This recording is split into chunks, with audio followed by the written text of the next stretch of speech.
Olá pessoal, estamos de volta com o projeto História com o professor Marcelo. Estamos agora com a nossa aula número 5, estamos progredindo e com a segunda parte do Egito Antigo. E hoje nós vamos tratar de dois temas, os períodos históricos e a economia do Antigo Egito. Vem comigo!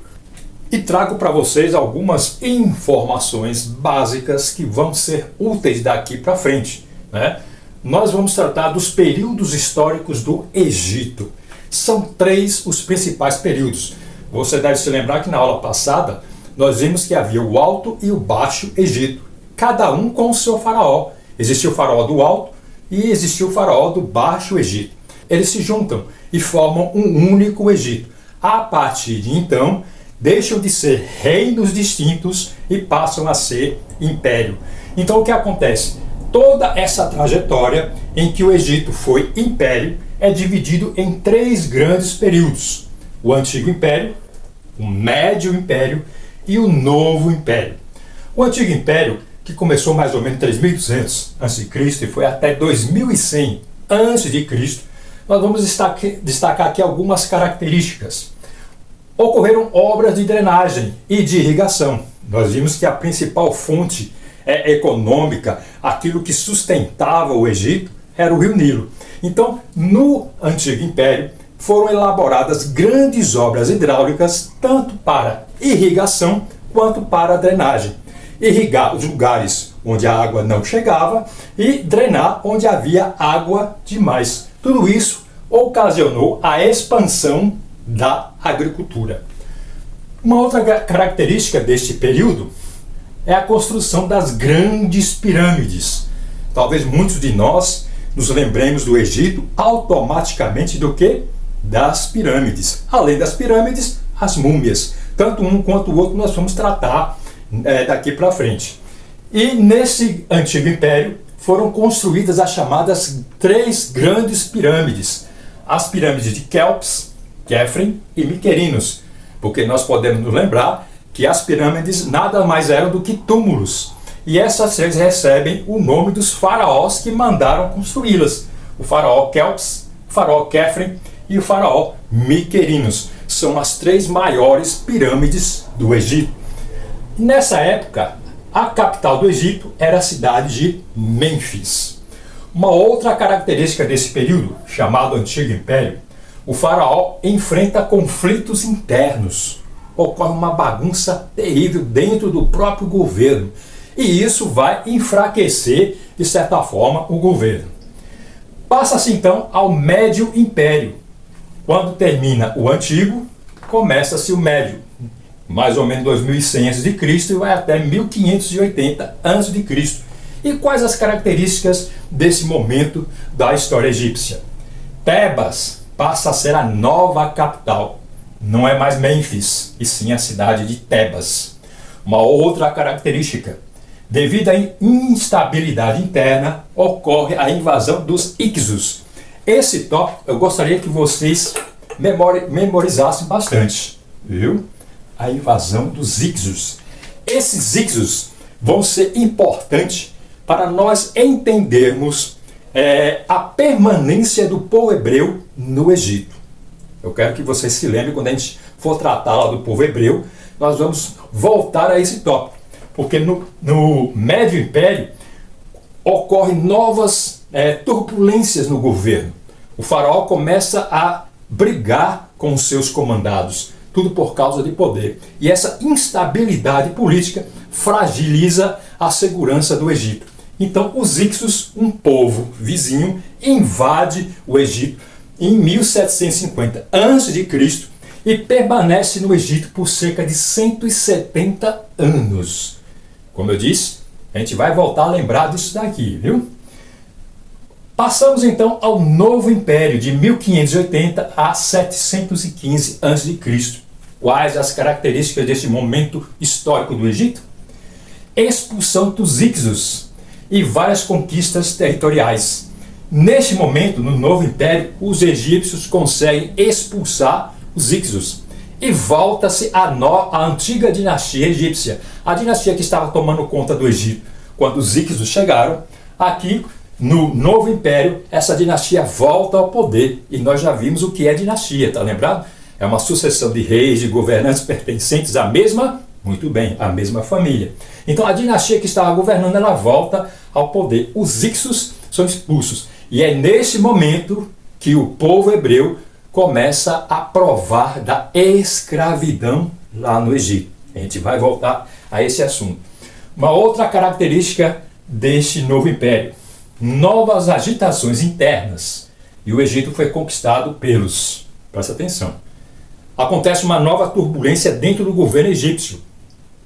Isso fragiliza o governo e faz com que outras nações invadam o império egípcio. Dessas nações podemos destacar os assírios, que a gente vai ver esse povo, foi um grande império, lá no ano 670 a.C. Os persas, já ouviram falar? Os persas também invadiram o Egito neste momento, em 525 a.C. E os romanos, no ano 30 a.C., também invadem e dominam o Egito, porque os governantes egípcios não se entendem, e isso fragiliza a segurança egípcia. Neste momento em que os romanos invadem o Egito, nós vamos entrar em contato com a história de Cleópatra. Já ouviu falar, não é já? É nesse momento, e quando os romanos invadem o Egito, que Cleópatra vai se sobressair, e a gente vai entender por quê, tá bom? Dois termos que eu gostaria de destacar aqui: reino, império. Qual a diferença? Quando é que um reino se transforma em império? Porque nós vimos que havia o Alto Egito, o Baixo Egito, depois se juntaram e se transformaram em império. Um reino, e isso é para a gente memorizar daqui para frente, um reino se torna império quando ele começa a conquistar os povos, as nações vizinhas e ampliar os seus domínios. É o que aconteceu com o Egito. Ele começa a ampliar os seus domínios e deixa de ser um simples reino, mais um reino lá no crescente fértil, e se torna um império, tá bom? Com essas coisinhas em mente, vamos voltar ao nosso assunto principal. Voltando à nossa temática principal, a economia no Antigo Egito. Nós vimos que a base da economia do Egito, ela girava em torno do quê? Do rio Nilo, muito bem. Como muitos e muitos outros povos do crescente fértil. Lembra do crescente fértil? Aquela região repleta de reinos que eram banhados por grandes rios. No caso do Egito, o rio principal era o Nilo. Era dele que vinha toda a sua subsistência, toda a sua economia. Não fosse o rio Nilo, praticamente não existiria a civilização egípcia. A economia no Antigo Egito. A economia no Antigo Egito era baseada na agricultura. Claro, se havia o Nilo para fertilizar, a agricultura era a atividade principal, mas não era a única, porém era a principal. O rio era chamado dádiva dos deuses. O rio, inclusive, era considerado um deus vivo, porque ele, quando aparecia, quando ele enchia, tudo ao redor dele criava vida. E os egípcios consideravam, portanto, o Nilo como se fosse um deus. E tudo o que acontecia ao redor do Nilo era uma dádiva dos deuses. O próprio rio Nilo era um presente dos deuses, segundo eles, para o povo egípcio. As terras cultivadas pertenciam ao faraó, que era Deus Senhor absoluto. O faraó era considerado o quê? Um deus. Ele usava a religião para governar o povo. Então as melhores terras pertenciam, claro, ao deus faraó. Era ele quem controlava, quem tinha a posse das melhores terras no Egito. Abaixo do faraó, as terras eram controladas pelos sacerdotes, escribas e chefes militares, que administravam os trabalhadores livres e os escravos que ali cultivavam a terra. Os sacerdotes, eles tinham um grande poder econômico. A gente viu isso na aula passada, porque, por exemplo, eram eles que recebiam as oferendas do povo para os deuses egípcios. Então, além de receber as oferendas, os sacerdotes também tinham posses, tinham terras, assim também como os escribas, né? Os chefes militares, era a camada que detinha a posse das melhores terras no Egito Antigo. Era comum o cultivo do linho, do algodão, da vinha, dos cereais e da oliveira, e do papiro. Os egípcios, eles foram o primeiro povo a desenvolver uma espécie de papel, chamado de papiro, porque a gente vai ver isso logo em seguida, a planta que originava o papiro era justamente um papiro, era chamada de papiro e crescia em abundância ali às margens do rio Nilo. A gente vai ver como era mais ou menos feito esse papel aí. Os animais mais utilizados nesse período foram o boi, o asno, mas existia a criação de carneiros, cabras e gansos. Então, a atividade principal, a agricultura. Plantava-se muitos alimentos, né? E dentre esses alimentos o próprio papiro, e a qualidade, entre aspas, do papel egípcio era tão boa e era uma novidade, porque até então a gente vai ver aí os outros povos escreviam em tábuas, ou de madeira ou de pedra, e os egípcios desenvolvem uma espécie de papel, então a qualidade se tornou tão boa que eles começaram a exportar para outros povos o papiro. Os egípcios comercializavam através do Mediterrâneo. O mar Mediterrâneo era utilizado pelos egípcios para fazer comércio marítimo. Através do mar Mediterrâneo, os egípcios se comunicavam com outros povos. Por exemplo, com a Fenícia, de onde recebiam madeira para a construção dos barcos. Quando a gente for estudar os fenícios, a gente vai ver que a principal atividade deles era a extração madeireira, que havia em abundância no seu solo. E eles exportavam madeira. E os egípcios eram compradores da madeira fenícia. E essa compra era feita geralmente através de troca, porque não havia ainda o dinheiro em espécie. Da Grécia, o que os egípcios conseguiam da Grécia? Plantas que serviriam como uma das matérias-primas utilizadas no processo de mumificação. Para mumificar um cadáver, eram utilizadas várias substâncias. E essas substâncias tinham como matéria-prima algumas plantas que vinham de onde? Da Grécia. Daí a relação do Egito com a Grécia, a relação econômica. E também mantinham relações comerciais com a Arábia e com a Índia. Vejam que a expansão comercial egípcia era muito grande. Eles comercializavam ali pelo mar Mediterrâneo e todos os povos que ali habitavam, e ainda faziam comércio com a Arábia e com a Índia. Então, aqui nós temos um pequeno resumo do que era a atividade econômica no Antigo Egito. Vamos para frente? E aqui, como eu havia comentado com vocês, simplificadamente, o processo de fabricação do papiro, que é o papel egípcio. Eles escolhiam a planta às margens do Nilo, a planta que tinha como nome científico Cyperus papyrus, daí o nome papiro. Eles escolhiam essa planta, que era uma espécie de bambu, né, de uma maneira mais simplificada. Obtenção de finos cortes na região interna do caule, pegavam o caule, né, do papiro e cortava em finas fatias. Essas fatias eram colocadas uma por cima das outras de forma cruzada, como a gente pode observar aqui, lembrando que aqui é apenas uma simplificação. Eles molhavam, né, essa montagem que era feita com as fibras do papiro, eles molhavam constantemente para ele ganhar uma certa umidade, e a matéria-prima era prensada, né, com marteladas para juntar uma fibra com a outra.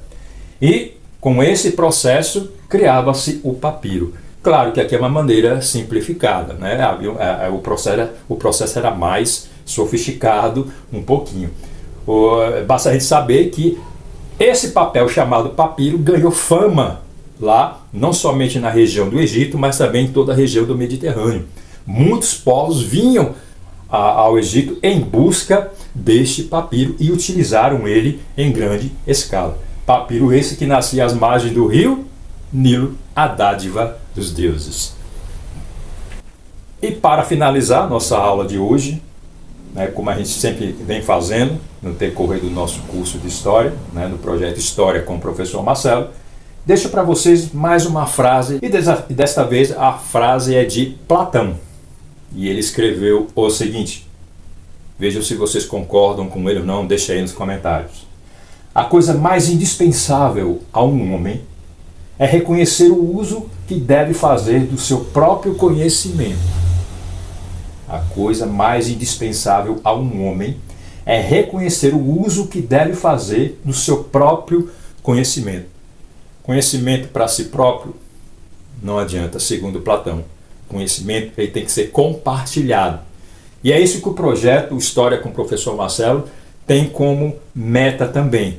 Compartilhar um pouquinho do nosso conhecimento. Claro que história não é só isso que a gente está vendo aqui. Se vocês forem pesquisar, vocês vão encontrar muitas e muitas outras coisas. Mas o objetivo aqui é fomentar essa pesquisa, dar um pontapé inicial, atiçar um pouco a curiosidade para que novas pesquisas por vocês sejam feitas. E vocês vão encontrar muitas coisas. Isso que o professor Marcelo está falando aqui no projeto História com o Professor Marcelo é apenas uma gota no oceano. Existem muitas e outras coisas que podem ser encontradas se vocês fizerem uma pesquisa mais aguçada. Façam isso, pesquisem, busquem o conhecimento. Mas se lembre, a coisa mais indispensável a um homem é reconhecer o uso que deve fazer do seu próprio conhecimento. Não guarde só para você, compartilhe. Se você ainda não se inscreveu em nosso canal, se inscreva, deixe o seu like, deixe o seu comentário, suas críticas, suas sugestões, suas dúvidas, certo? E compartilhe. Vamos compartilhar conhecimento, tá bom? Obrigado por ter assistido até aqui. Obrigado você que está nos seguindo, está inscrito em nosso canal e siga em frente. Busque conhecimento, tá bom? Shalom e até a próxima.